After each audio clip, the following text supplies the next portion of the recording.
भगवान जगन्नाथ की कहानी बहुत ही रोचक है। जगन्नाथपुरी का रथ उत्सव विश्व प्रसिद्ध है। परंतु रथ उत्सव से कुछ दिन पहले ज्येष्ठ पूर्णिमा के दिन जगन्नाथ प्रभु को 108 घड़े जल से स्नान कराने की प्रथा है। 108 घड़े जल से स्नान करने के बाद जगन्नाथ भगवान बीमार पड़ जाते हैं। 15 दिन बीमार रहने के बाद जब ठीक होते हैं तब नैनासर उत्सव मनाया जाता है। परंतु सोचने वाली बात यह है कि जो पूरे ब्रह्मांड का मालिक है, जिसके लिए इस पूरे ब्रह्मांड में कुछ भी ऐसा नहीं है जो नहीं किया जा सकता, वह बीमार कैसे पड़ सकता है। बीमार होना एक मानवीय घटना है। भगवान बीमार कैसे हो सकते हैं, इसके पीछे भगवान की एक बहुत ही प्यारी लीला है।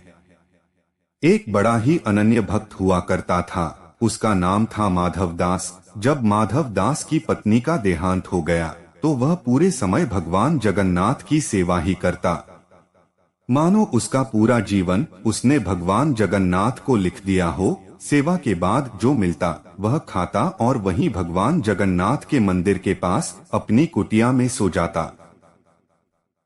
सालों बीते पर माधव दास किसी भी दिन भगवान की सेवा से नहीं चूकता। दिन तो बहुत बड़ी बात है, वह किसी क्षण भी भगवान की सेवा से नहीं चूकता। जब माधव दास बूढ़ा हो चला तब वह बीमार रहने लगा। लोगों ने उससे कहा, अब आराम किया करो, तुम बूढ़े भी हो गए हो और बीमार भी रहते हो।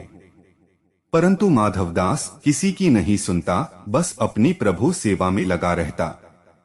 एक बार की बात है, माधव दास बहुत बीमार हो गया। लोगों ने उससे कहा, वैद्य के पास जाओ, दवाई खाओ। परंतु माधव दास सबसे कहता, जिसके माथे पर हो जगन्नाथ का हाथ, उसे किस बात की चिंता, भगवान है ना, वह सब देख लेंगे। यही कहता और निरंतर अपनी प्रभु सेवा में लगा रहता। एक दिन वह अपनी कुटिया में बीमारी के वजह से बेहोश हो भूमि पर गिर पड़ा। तब प्रभु जगन्नाथ प्रकट हुए आम मनुष्य भेष में। उन्होंने माधव दास को उठाकर चारपाई पर लिटाया। फिर उसके पास रहकर ऐसे माधव दास की सेवा करने लगे मानो एक माँ अपने नवजात शिशु की करती हो। माथे पर पट्टी देकर उसका ज्वार कम करना, उसे काढ़ा पिलाना। माधव दास बहुत ही कमजोर हो गए थे। उसकी सोचने समझने की शक्ति भी बहुत कम हो गई थी। धीरे धीरे जब माधव दास ठीक होने लगे तो एक दिन उन्होंने भगवान को पहचान लिया। पहचानते ही माधव दास प्रभु के सामने हाथ जोड़कर जोर जोर से रोने लगे। रोते हुए कहने लगे, प्रभु आप यह क्या कर रहे हैं, मैं आपका भक्त हूँ, मैं आपका दास हूँ, आप मेरी सेवा क्यों कर रहे हैं प्रभु। अपने भक्त के आंसू भगवान श्री हरि ने पोंछकर उन्हें अपने हृदय से लगा लिया। प्रभु के हृदय में लीन होकर फिर कौन सी आस और लालसा बाकी रह जाती है। माधव दास को जीवित होते हुए इसी धरती पर साक्षात वैकुंठ का अनुभव हो रहा था। प्रभु ने उसके पीठ को सहलाते हुए उसे चुप कराया। कर्मफल का सिद्धांत। सुबकते हुए माधव दास ने श्री हरि से कहा, हे प्रभु, हे परमानंद, हे परमात्मा, आप तो त्रिलोक के स्वामी हैं। आप ही नारायण हैं, इस पूरे ब्रह्मांड के मालिक हैं। आपकी इच्छा से तो यह बीमारी क्षण भर में नष्ट हो सकती थी, फिर आपने मेरी सेवा करने के स्थान पर मुझे पूर्णतः स्वस्थ क्यों नहीं किया। भगवान ने मुस्कुराकर माधव दास से कहा, हे प्रिय, कर्मों का फल तो भोगना ही पड़ता है, कर्म का चक्र ही नीति है।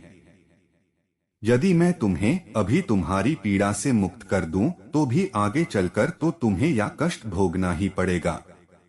संसार में जो भी कर्म होते हैं उसके निश्चित कर्मफल भी होते हैं। सृष्टि ऐसे ही चलती है। फिर भगवान कहते हैं, तुम्हारे कर्मों के अनुसार ही मैंने तुम्हारी सेवा की है। तुमने जितनी मेरी सेवा की है उसका कोई मोल नहीं है। भगवान भी भक्त के प्रेम के भूखे होते हैं। एक यही भाव भगवान को सबसे प्रिय है। तुम्हारा प्रेम मेरे लिए सेवा हो सकता है, तो जब तुम्हें सेवा की आवश्यकता है तो मेरा प्रेम भी तुम्हारे लिए सेवा हो सकता है।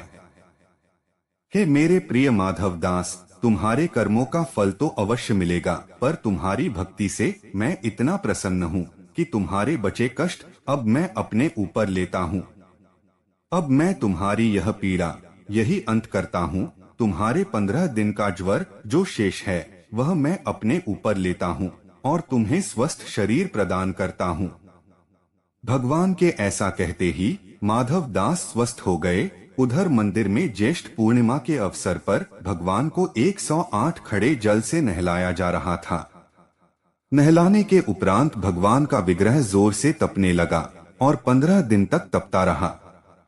तब से मान्यता है कि जो भी भक्त की पीड़ा प्रभु हरते हैं, उन्हीं कारणों से वे 15 दिनों तक बीमार रहते हैं और इसका कलंक 108 घड़े जल को लगता है। धन्य है वो 108 घड़े एवं जल को प्रभु के लीला के अंग हैं। प्रभु की लीला अपरंपार है। मित्रों, आज की वीडियो में बस इतना ही। वीडियो पसंद आई हो तो इसे लाइक और शेयर करें। ऐसे ही और धार्मिक और पौराणिक जानकारी के लिए हमारे चैनल को सब्सक्राइब करें।